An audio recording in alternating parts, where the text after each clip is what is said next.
ব্রাজিলকে নেইমারকে নেওয়া হয়েছে, কিন্তু আপনি ব্রাজিলের নেইমার কিন্তু এখন পর্যন্ত ফিট না। অ্যানচেলতি নেইমারকে নিচে নিশ্চয়ই ইউজ করার জন্য, মাসবি তাকে ইউজ করবে। ওয়ার্ল্ড বিশ্ব না, আপনার দেশ যদি তাকে চাই, দেশ যদি তাকে মনে করে যে না তাকে টিমে রাখা দরকার, আমরা আপনারা বলে তো লাভ নাই। আর ওয়ার্ল্ড কাপ কিন্তু সুন্দর, ওয়ার্ল্ড কাপটার সুন্দর সুন্দর যে জায়গা হচ্ছিল বর্তমানে, মেসি রোনাল্ডো ওয়ার্ল্ড কাপ খেলছে, নেইমার নাই।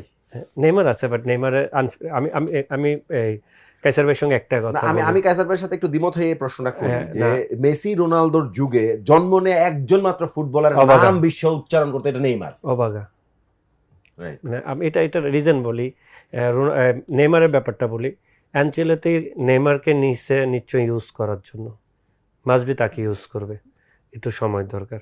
কারণ তাকে যদি ইউজ করে, তাকে যদি বেশি সময় দিয়ে সে ইনজুরিতে পড়বে। তাকে যখন ইউজ করবে, একজন মাস্টার মাইন্ড কী করতে পারে আমরা কেউ জানি না, মাস্টার মাইন্ডের মতো করে যাবে। ব্রাজিলকে নেইমারকে নেওয়া হয়েছে, কিন্তু আপনি ব্রাজিলের নেইমার কিন্তু এখন পর্যন্ত ফিট না।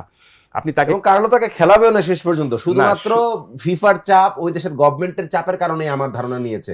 আনচেলত্তিকে যতটুকু চিনি আমরা ইউরোপিয়ান ফুটবল যত বছর ধরে ফলো করেছি, আনচেলত্তি সেই সিদ্ধান্তটাই নেয় যেটা মাঠে তার ট্যাকটিসের সাথে মানানসই, তার বাইরে নিবে না। না, শুধুমাত্র তাহলে আমি মনে করি যে আপনি যে দুটো চাপের কথা বলছেন, যদি কোচ সেরকমভাবে টেন্ডেন্সি নিয়ে থাকতেন বা তার যদি সেরকমভাবে আপনার সিদ্ধান্ত নেওয়ার, এককভাবে সিদ্ধান্ত নেওয়ার ক্ষমতা থাকতো, তাহলে তিনি কেন তাকে চুজ করলেন? শুধুমাত্র নামের ভারের জন্য কাউকে দলে রাখার তো কোনো মানে হয় না।